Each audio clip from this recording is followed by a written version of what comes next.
ऐसे संभव थोड़े ना है, प्रयास करना पड़ता है। अब प्रयास तो करते नहीं, मन तो लगा 99 के चक्कर में।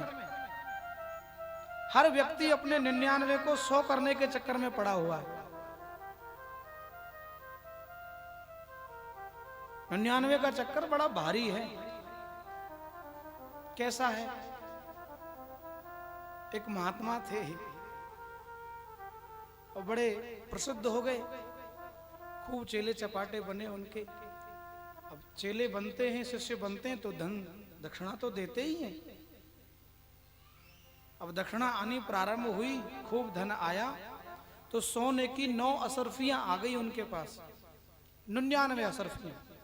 कितनी? हाँ, 100 में केवल एक कम रह गई। इकट्ठी करते करते करते 99 असरफियां इकट्ठी कर ली। महात्मा जी के जो अनुयायी थे, जो उनके साथ रहने वाले शिष्य थे, उन्होंने बोला बाबा अब तो आपके पास काफी धन है, कोई यज्ञ पूजा पाठ कथा कुछ होने दो, भंडारा। बोले ऐसे नहीं चले, बोलो ये तो 100 हो जाएंगी तभी करेंगे। अब काफी दिन से प्रयास कर रहे थे, कभी कुछ खर्चा लगता, कभी कुछ लगता, कभी कुछ, वो 100 हो ही नहीं पा रही थी कई सालों से। लोगों ने खूब समझाया, बाबा की समझ में नहीं आवे। अरे बाबा 99 तो 99 का ही कर लो। नहीं चले 100 का ही करेंगे। अब कोई घर से परेशान बेचारा व्यक्ति, कर्ज में डूबा हुआ, कर्जदार रोज तगादा करते, सो दुखी होकर के घर से निकल गया और गलती से उसी बाबा के आश्रम में पहुंच गया। और बाबा उस समय स्नान कर रहे थे। अब वो जो असरफियों की पोटली है, जटाओं में यहाँ छुपा के रखते उसे। हाँ, क्योंकि नजर हटी, दुर्घटना घटी, भरोसा किसी का नहीं। जटाओं में छुपा के रखते, लेकिन स्नान करते समय वो जटाओं खोल करके और वो असरफियों की पोटली बाहर घाट पर रख दी। और उसी समय वो भगत पहुंच गया जो परेशान था। अब उसने तो देख लिया, और बाबा के पास तो पूरी जो है क्या है, काफी असरफियां, बहुत सोना है। अरे यही बाबा बेड़ा पार लगाएगा। अब तो किसी भी तरह बाबा की शरण मिल जाए। बाबा नहा के निकले, सो महाराज सीधा लेट गया। बाबा बाबा बाबा, आपके जैसा उदार, आपके जैसा तपस्वी, आपके जैसा तेजस्वी महात्मा मैंने आज तक नहीं देखा। बाबा वाह बाबा, अब तो चेला बना लो मुझे और मैं तुम्हारे साथ ही रहूंगा। बस सेवा करने का भाव है। दुनिया से बहुत परेशान, बहुत धक्के खाए, अब तो मन कर रहा है कि आप जैसे किसी संत की शरण में रह करके बस जीवन गुजार दूं। बाबा ने सोचा अच्छा भगत मिला, आज तो कोई बढ़िया सेवादार है, भाई सेवा करने का भाव है। रहो पुत्र, आश्रम में रहो, खाओ पियो, सेवा करो। तो 2-4 महीने खूब जम के सेवा करी बाबा की। ऐसी सेवा करी, बाबा का मन प्रसन्न कर दिया उसने। अब बाबा को आश्रम में एक ही चेला दिखे, बस यही, बाकी तो सब टाइम पहुंचने आए। ये बड़ा अच्छा आदमी आया। अब जब बाबा रीझ गए तो उसने फिर अपना लगाया जुगाड़। और बाबा एक थोड़ी सी कृपा मुझ पर भी करो। बोल बच्चा, तेरे लिए तो सब कुछ हाजिर है, क्या कृपा है? बोले बाबा एक दिन घर चल के कि अपना पदार्पण करो, बच्चों को भी आशीर्वाद दो और तुम्हारी भगतानी भी जरा उसको भी आशीर्वाद दो। एक दिन का प्रसाद जरा हमारी कुटिया में भी है जाए। अरे तो यहाँ में पूछने की बात है का, चल तेरे घर तो कभी भी चले जाएंगे, तू तो पक्का चेला हो। तो बाबा कल का कार्यक्रम रख लूं? बोले हाँ हाँ ठीक है, कल का दोपहर का प्रसाद तुम्हारे यहाँ। तो बाबा मुझे आज ही शाम को जाना पड़ेगा, तैयारी कर ली। ठीक है बेटा जा। अब पहुंच गया, सोई भगतानी पूरी, ट्यूशन दे दिया भगतानी को। अब ट्यूशन शाम को ही पूरा हो गया कंप्लीट। अगले दिन घर धोया, बढ़िया पकवान बढ़िया में बनवाए।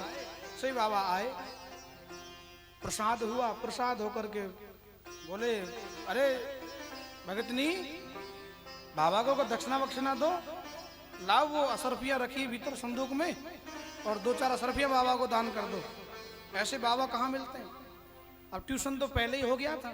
अब उसने अंदर जाकर के वो संदूक बजानी प्रारंभ करी। कभी कोई गिलास फेंके, कभी लोटा फेंके, कभी थारी फेंके अंदर, कभी संदूक को जोर जोर से बजावे। अब बाबा देखे तो बड़ा शोर हो रहा है, क्या हुआ? असरफियां निकल रही है कि स्टील के बर्तन? अब भगत जी बाहर से, अरे देवी क्या हुआ, ऐसा क्या है? भीतर से आवाज आई, सुनो, हाँ जरा अंदर आना। अब भगत जी अंदर गए तो अंदर जाते ही और तुरंत, अरे ऐसे कैसे हो सकता है, कल शाम को तो गिनी रखी है मैंने और पूरी 99 थी, ऐसे कैसे रात में हो जाएगा? आश्रम से आते ही गिनी है मैंने 99, कैसी बात कर रही है तू? और वो अंदर यूं कह रहे, देख लो तुम्हारे सामने में क्या, उनको माइके दे आई, मैं भी तो कहीं नहीं गई घर से।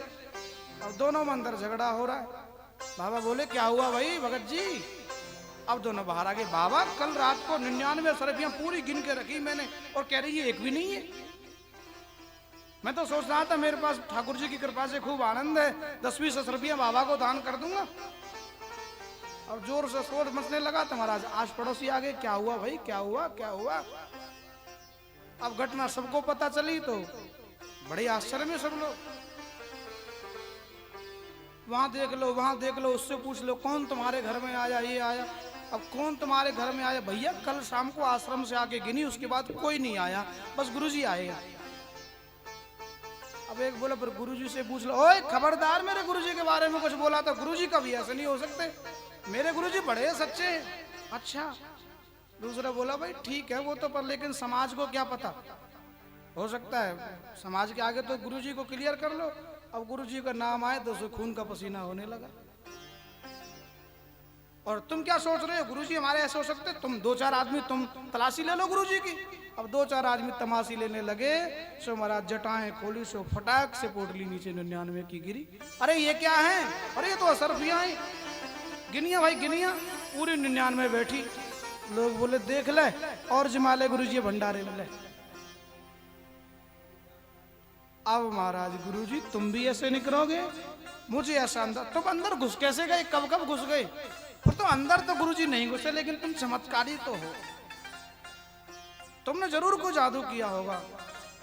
अब गुरुजी खूब सौगंध खावे पर वहां कौन मानवे बारो, सो लुट गई, एक असर भी हाथ नहीं लगी। आश्रम में आकर के सारी घटना बताई। चेले, पहले वाले चेले बोले हम कह रहे थे ना, और 99 का ही यज्ञ कर लो, 99 के चक्कर में एक भी हाथ में नहीं रही।